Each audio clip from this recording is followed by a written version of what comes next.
एबे आंचलिक पाणीपाग विज्ञान केन्द्र पक्षर पाणीपाग को एक बड़ खबर सामना आसी। तेज बर्तमान जहाँकि सूचना मिलूँ 19 तारिख पर कोड़ लेउटाइब पाग काल बैशाखी आणव आश्वस्ति 4 दिन ना निस्तार।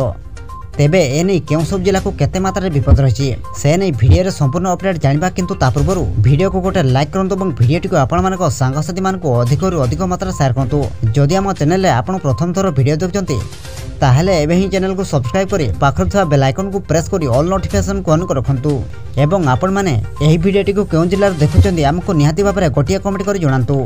प्रबल खरारे संतुलित होची सारा ओडिशा। 4 जिल्ला को रेड वार्निंग और 3 जिल्ला को ऑरेंज वार्निंग जारी करछि पाणीपाग विभाग। 19 तारिख पर काल बैशाखी आनी पारे आश्वस्ति। प्रबल खरारे संतुलित होची सारा राज्य।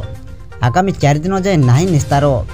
4 जिल्ला को रेड और 3 जिल्ला को ऑरेंज अलर्ट जारी करछि पाणीपाग विभाग। प्रबल खरारे संतुलित होछि सारा राज्य।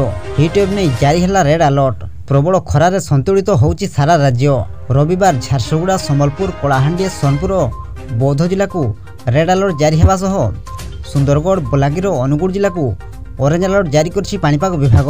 उपकूलर 14 जिला को येलो अलर्ट जारी करा जायछि। आकाशरू अग्निवर्षा जोड़ुछि ओडिशा। जारी रहिछि हीट वेव और हॉट वेदर कंडीशन।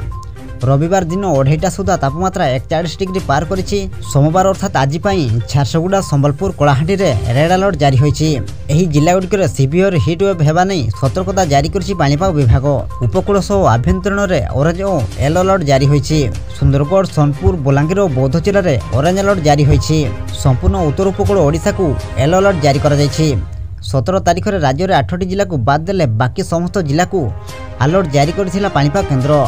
प्रतिदिन बढ़िबारे लागिछि तापमात्रा। गरम सांग को अनायत करुछि हीट वेव। दिन में झांझी पवन कलबल करुछि। एपरिक दिन में घर बाहर मुस्किल हो पड़ी।